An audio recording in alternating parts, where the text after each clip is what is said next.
Welcome to the Mindset Mentors Real Estate Podcast. I'm Pete Rick. And I'm Tim Myers. We believe success in life is dictated by your mindset and your daily habits. Our goal is to share actionable information that will help you reach the next level of success in every area of life. Now let's dive in. Dive in. I love that. Good morning. Hey, Tim. How are you today? I am great. The sun is shining and, had a nice Memorial Day weekend of home tasks and we're here. Very excited. What did I say? I feel like a raspberry bar. Yeah, I didn't really know what you meant by that, if you care to elaborate. My friend's mom makes so many raspberry bars, shout out to Judy Linneberg, that I feel like a raspberry bar, and they're kind of red, white, and blue. My skin is the color of a raspberry from being outside. I feel like a raspberry bar. Oh, that's good. I mean, there's worse things to feel like. I'm full of pastries is what I'm trying to say this morning. So I ate one with my coffee. I need to go exercise after this. Today, we are talking about breakthroughs because I think it's such an important topic. Everyone's experienced it.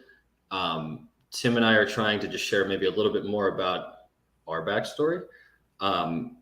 It's good to talk through these things. So the subject of this shorter interview is kind of be Tim and I really kind of interviewing each other, talking about the breakthroughs, the things that were occurring in our life, specifically related to breaking through from what you were doing previous to real estate into the career path now. So not as much about like, how do you generate buyer and seller leads, but it's like, what was your headspace at the time when you were trying to figure out what the F you were doing moving into real estate? So number one, Mr. Tim Myers, what was happening in your life, in the weeks, months leading up to your decision to take real estate classes, like not even becoming an agent, but that was, in my opinion, that's the first step to is the massive action breakthrough. You have to pay what, $500? I don't know, less than $1,000.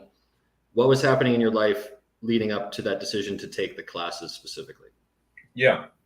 So for me, this was in, really we'll say it was all of 2020. So COVID kicked off, what was it, March 2020? It's funny, we were actually on a cruise 3 weeks before COVID hit the US. I did not bring it here, but anyway.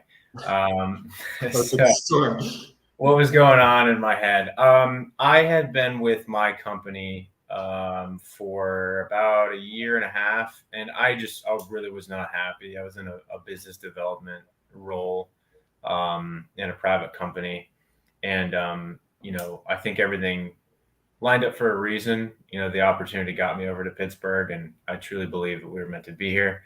So, but day to day wasn't happy. COVID kicked off, working from home, for 3-4 months. And I remember I used to go on a walk every day, twice a day with Emily, my wife, and our dog, River, who I call Dale because of the show Riverdale.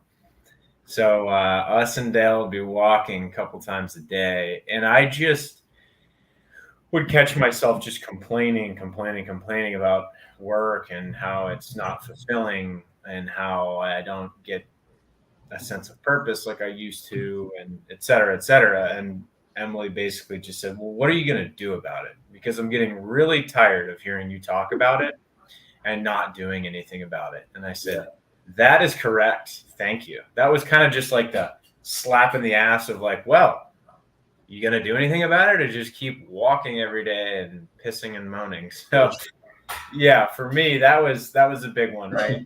That it made me say, okay, what are things I'm interested in? And I, even prior to that, had been interested in investing in real estate. And so mainly my motivation for getting involved in real estate was wanting to get involved in the investment side, buying old properties. So I just looked at it and saw the opportunity. It was a job posting with EXP and the Durban team. And I actually reached out to them prior to even taking any classes, looking at licensing, because I wanted to talk to who, we'd be affiliated with. And went very well. I was like, yeah, this is something I'm going to do. So I just decided, that was within a week after she told me get off my ass. There's always a catalyst, man. Right. Within a week, I talked to him and I was like, hey, this is something I'm going to do it. And I decided then and there that was the way to go. So yeah, that's well, because what was happening in your life was you weren't happy. Yeah. And it wasn't with everything, it was just with that. Mm-hmm. Work wise, you weren't happy. And yeah, okay, great. Everybody's unhappy. You know what I mean? Like spring COVID season was a freaking disaster. Yeah. And a hell of a time to get into real estate, but that's a whole different conversation. And with that though too, it's one of two things. It's you're either moving away from pain or you're moving towards pleasure or like perceived pleasure. There is no other reason to act that humans have. It's just like it's either gonna be good or I know I don't want it to be like that. And so it has to be different freaking today. Like that. And I love it because and within a week I had done it, like that decision to change someone's diet, their body. They signed up for the gym today. They've done it 17 other times maybe, but there was that one time that it changed their entire trajectory of their future. And like you bitched for X amount of time, and then suddenly it was just like, she probably had said that before.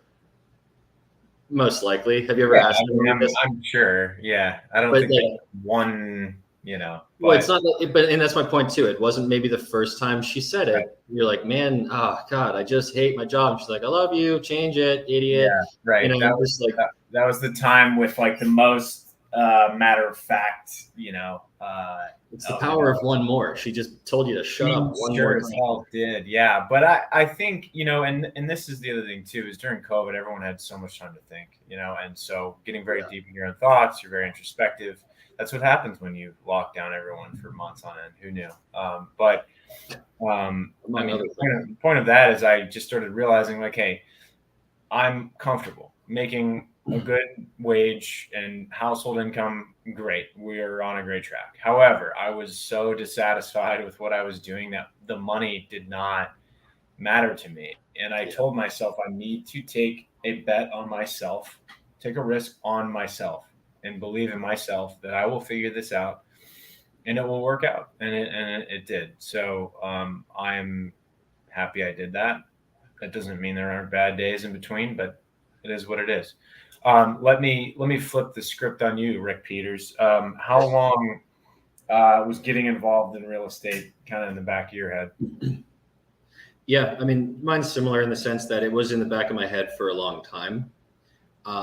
What was happening in my life was a relationship was ending, and I was trying to figure out a lot of different things with that. And the house that I lived in at the time, moved in with my girlfriend at the time. She purchased the home in 2016, and real estate had been in the back of my mind prior to that period of time.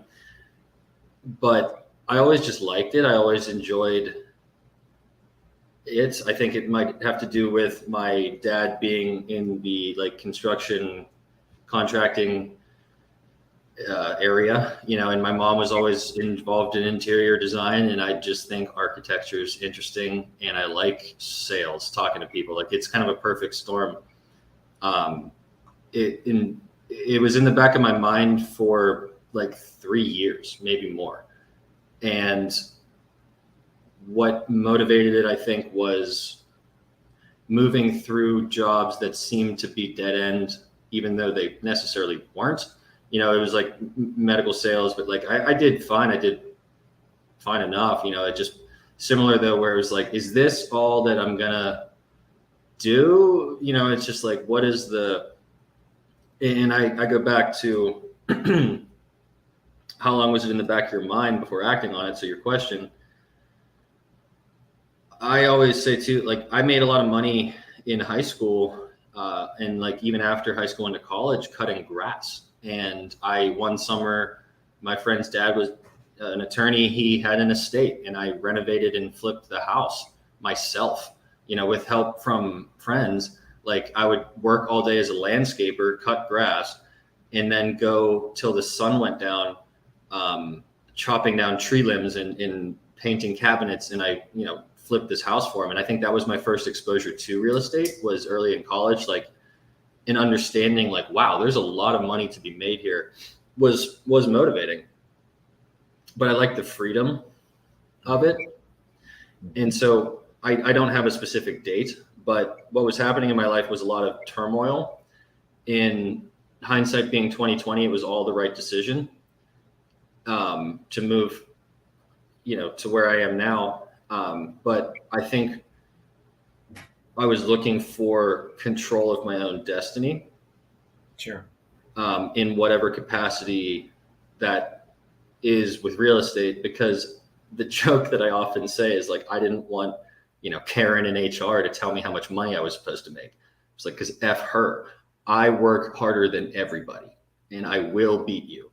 And I am very intense and I just like am that way. I always have been. It's in my voice. You can hear it. I just heard myself do it. And my tonality is something that I have to be aware of depending on the scenarios that I'm in, because I will come across as too intense. And so I can attest this a couple times where that happens, but no, yeah. So what, like, let me ask you real quick then. I mean, you said like over the course of 3 years, I guess, why 3? And then was there anything in particular that, I know you don't remember a date, but was there like a tipping point where you're like, okay, now's the time I'm doing it?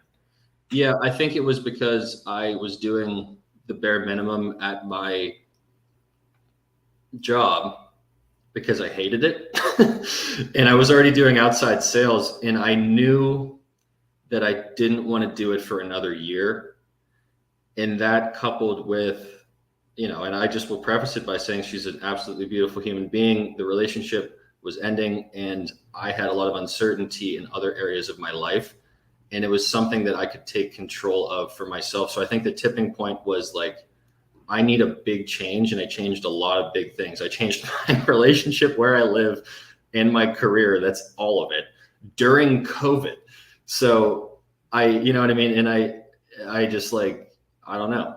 And with that, there isn't a day, there isn't a specific thing, but I think it was something too that was motivated by change, in the sense that I was at the beginning of 2019. At the beginning of 2019, I was like 270 pounds. And as of today, I'm closer to 220. And like, I changed that too, and it just was like kind of a cascading effect where it's not like I wanted to be my own boss. That's not what was motivating it, but it was just something where I don't know. I honestly have to think about, these were partially my own questions and I don't have an answer for them. So, off of that though, too, back to you then, like what motivated you into wanting to make that change outside of, your lovely wife, Emily, pointed out to you that you're complaining about your current job. Okay, super. You could have done anything else. Mm-hmm. So specifically for you then, what was the pull towards real estate? Because you could also sell insurance and kind of do the same thing, or mortgages, or, you said you wanted to do it in the investment side. I'm sure that is a huge piece of the answer, but, did you want to be a real estate agent when you grew up, Tim? Like, where did that come from? Like, who was the first book you read? Like, what got you into real estate investing as a good idea? Yeah. I mean, it's funny because I remember, prior to making that decision, some people were like, oh, well, I mean, you could be a real estate agent, like you could sell real estate, you'd probably be okay at it. And I was just like, yeah, but I don't know. I don't know if I really want to do that. And the more I thought about it, the more I realized like there is a lot of value in becoming an expert in obviously several different areas. But I realized, I want to be in some form or fashion in the real estate industry for the rest of my working years, whether that's residential, commercial, investing, whatever it is. So I figured I want to get into the industry and just start somewhere and start learning and understanding the processes involved. And then whatever that takes shape into in the future could be a few different things. But I just wanted to get involved at some level. And I also realized the value in having a sales skill set, because sales and selling is in so much of our day-to-day life. So I'll tell you, it's everything, man. it is. Yeah. And so I mean, it's been hard. Like it's, it's funny. You mentioned earlier, like, I just want to be my own boss, have my own schedule. Well, no, I didn't go into it thinking that. Oh, I think you said you did. You did. Well, I went into it with the peace of mind, knowing that like that I wanted control is what it is too. And to be honest with you, now that I just said that, I'll go again after you're finished. But sorry, didn't mean to cut you off there. But no, I did not go into it thinking about that. I went into it just because I was so uncomfortable with where I was. Yeah. Yeah. I mean, that discomfort will push you to do, any number of things, obviously. But I think for me, it was kind of a starting point. Like I never saw myself as being, 45, 50 years old and, showing properties and taking listings. And there's nothing wrong with that. Like, if that's what you love to do, then hell yeah, do that for the rest of your life. For me, I just kind of was like, I want to get involved in the process. And then maybe it's build a business. Maybe it's more turned towards investing. Maybe it's, I don't know, but, and it's still taking shape as we speak, but, yeah, I think it initially was just a way to get involved in the process. So this popped out of my subconscious. I'm happy that it did. How long was it in the back of your mind before acting on it? What you said earlier, Super Bowl 2019 was February or whatever the Super Bowl is.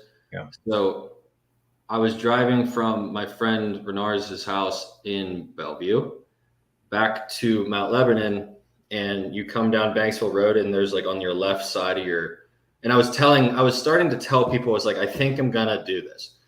And they're like, yeah, we don't fucking care. We're your friends anyway. And I was like, cool guys, that's really helpful. And so I was driving down Banksville Road, and I remember looking at the lottery signs, and it was like, $170 million or whatever. And the thought that I had, because I was listening to just a lot of books, a lot of podcasts, a lot of stuff, I was like, you know what? If I had $170 million today, I would still have to do something. And I think I would still just want to do real estate on a higher level. Mm-hmm. And that's the thought I had. I was like, I don't feel that way about anything else. Yeah. And I don't necessarily know why I feel that way, but I really tried to talk myself out of it intentionally, where it's like, okay, but if you had $100,000, $100 million, not 100,000, if you had $100 million, if you had $10, would you still want to do this? And the answer is yeah, because there are so many ways you can do it. And right. So that, coupled with what I started to say as well of control, where I grew up in a tumultuous household and there was a lot of uncertainty every day. And with that comes a certain person where I hit the need for certainty through drinking too much in college, because something that is certain is, well, I know that if I drink 12 Miller Lights, I'm going to feel less sad in the moment. And so that is something where people search for certainty as a very basic human need. Definitely. Growing up, that is the result of it, and I've obviously learned this years later, but with work, I said it already, where it's like, I didn't want Karen in HR to tell me how much I was worth. That's just a different projection of that same thing. And it comes back to, I want control over my outcome because of the absolute number of years that I had no control over the outcomes of my life. Mm-hmm. And that, I think, is something where ultimately real estate does provide that. There's also a million other careers that would. I don't know why I didn't want to be a restaurant owner or something else where I started a different business in different capacity, but I've worked in a million different businesses, and I don't know. It's like, can you think of anyone who made money in real estate? You know what I mean? Like, there's a lot of failure too, but like, unless you're going to be a Michelin star chef, like, you're not going to make $1 million in real estate or in restaurant industry. You know what I mean? Like, I've worked in restaurants, and my point in saying that too is like, no one that works at a restaurant drives a Range Rover. You know, there's a low barrier to entry with an extremely high potential. What within 2 years, 87% is the attrition rate. What do you think are the biggest contributing factors to that? Thinking that you can't do it. Right. And Getting through some of the lulls maybe, and like putting up with there's a lot of unforeseen things that you tend to glamorize, because I did this before doing it. What the positives, you overweighed the positives and underweighed the potential negatives that could be in this career field prior to getting into it. right. Is at least how I experienced it. So I maybe think expectations are a big part of it too. it's like the Think and Grow Rich stuff, where to my own, I'm not going to say it that way. What I was going to say is to my own detriment. And it has failed me, because I'll lock in on something, and if it's the wrong thing, then it's the wrong thing, and I did it 100%. But when it's make a decision, it's decide with unwavering faith is the phrase that I'm searching for. Is the Think and Grow Rich concept, where it's what do you think? Okay, the attrition rate's 87%. I remember getting into real estate and like reading those articles and be like, fuck all of this. You know what I mean? It was like, yeah, it's the attrition rate's 87%. Okay, good. It's just like that. Maybe I just think back to like life experience, where it's like, why is like, who took the time to write this article? Probably some guy who should have been making phone calls in real estate. You know what I mean? Where it's just like, this idiot. Yeah. It's just like, who is this guy? And I just like, that's not the best attitude all the time, but it's like, okay, there's just as many articles about how to be successful in real estate. Yeah. And I think it's your perspective, and I think it's the decisions that you make, where there's never been a part of me that thought I was going to fail. And maybe that's something wrong with me, but it seems to be a positive quality. And yes, I don't look at scenarios, and this is where I can be like, I also don't do this if I'm like, you know what, I can jump over that river. It's like, I also don't see it there too. I'm pretty good with the risk analysis. I'm not going to jump over the river usually, but if I think I can do it, I'm going to freaking try. And if I don't think I'm going to do it, then I won't. And with real estate, I never hesitated that I wouldn't be able to do it at all. And that's the same thing too, where it's like, and here we are today. Like, it just, I never even thought of it. So, yeah, I mean, two things on that. The first would be the pain of regret versus the pain of failure, which I think in this industry, and any industry in your life, let's say professionally, like, you shouldn't look at failure as loss. It should be, you're going to win or you're going to learn. And so the pain of loss of not ever trying it, or the pain of failure, which actually is really just learning. So flip that on its head. And so that's what at least the way that I try to look at it. And it's helpful, because anytime I fail, I know I'm not going to make that same mistake. I'm going to learn and grow as a human. The second one, not being afraid to do that. Right, exactly. So I'm with you on that, and I think that's a huge factor in being successful. The other one is, I would say, at least what I was thinking, is mismanaged personal expectations with the career field or anything in a 1099 entrepreneurial space. Is people think, oh, you must really love having your own schedule and being your own boss. And there are times where, yes, it is very great.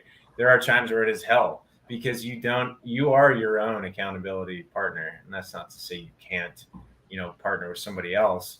But I would say expectations up front, get ahead of time with somebody who's done what you want to do, and just get a very honest opinion from them. And if there's anybody that we can help talk to about this, love to help. I'm doing it with people getting out of the military that want to get licensed through Patriot Partners is the name of it. But I'm helping folks getting out of the military that want to get into real estate. So in much of the same way, if you're not in the military and you're interested in it, Pete and I would be happy to talk through some of the expectations of it. You are taking with Patriot Partners your experience in the breakthroughs that you had in the path that you followed, and seeing the people that came through this similar path that you walked in the past, and saying, hey, if you're interested in real estate, these are the steps that I took and am currently taking to do this. Are you interested in that? If you are, let's talk about it. Right. And that process is, well, it's a very good thing. It's something where it's like, that's where you find happiness in work. You don't find happiness in work being like, I got another one. I got a deal under contract. Whoop-de-doo, look at you. And that's good. It is a good feeling, but it's very empty and it goes very shallow. With the other thing you said too, you really crushed that last 3 minutes. Thank you. Expectations. What is it? All unhappiness is just the result of unmet and uncommunicated expectations. Nope. And if you think about that, like the same with vulnerability and the bravery thing we said, in the previous show, it's just, you cannot have bravery without vulnerability, and expectations that are uncommunicated result in them being unmet, which results in unhappiness. That is every time you feel sad. Yep. It's just, you thought it was going to be different than it is.